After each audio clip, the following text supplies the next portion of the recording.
নমস্কাৰ business line এডমিশ্যনত মই নিৰঞ্জন বৰ্মন আপোনালোকক স্বাগতম জনাইছোঁ।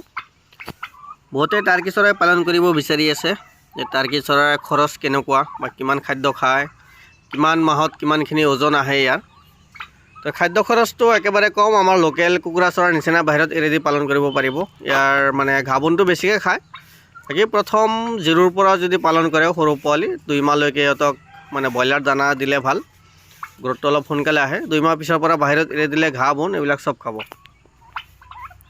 খাদ্য খৰচ একেবাৰে কম, আমাৰ লোকেল কুকুৰাৰ নিচিনাই হয়, মানে বাহিৰত এৰি দিলেই হ'ল। আৰু ইয়াত গিনি ফলো আছে, গিনি ফলো সেই একে, বাহিৰৰ পৰা ঘাঁহ বনটোৱে অলপ বেছিকৈ খায়। বাকী ইয়াত বগা আৰু কালাৰিং ব্লেক এইবিলাক চব পোৱালি বৰ্তমান আছে আমাৰ লগত এভেইলেবল। মানে আমি জিৰ' পোৱালি চেল কৰোঁ।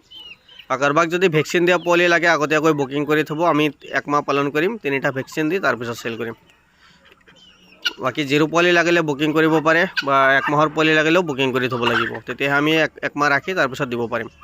আৰু অল নৰ্থ ইষ্ট ডেলিভাৰী দিয়াৰ সুবিধা আছে। মিনিমাম 10 পিচ ল'ব লাগিব, আৰু যিখিনি প্ৰাইচ হয় আৰু ডেলিভাৰী চাৰ্জখিনি এক্সট্ৰা আহিব। যিখিনি ডেলিভাৰী চাৰ্জ সেইটো এক্সট্ৰা, এইটো অল নৰ্থ ইষ্ট ডেলিভাৰী দিয়াটো খৰচা আছে বহুত, এই খৰচখিনি দিলেহে আমি পঠাব পাৰিম। তো ক'লা আছে, কালাৰিং আছে, বগা আছে, যিকোনো ধৰণৰ লাগিলে যোগাযোগ কৰিব পাৰে। আৰু বহুতে কয় এইটো মাংসৰ কাৰণে না চকৰ কাৰণে। এইটো মেইন হ'ল এইটো মাংসৰ কাৰণে। এইটো 8 মাহমান যদি পালন কৰে, এইটো মেলখিনি 8ৰ পৰা 10 কেজিমান ওজন আহি যায়, আৰু ফিমেলখিনি 5 কেজি ওজন আহে।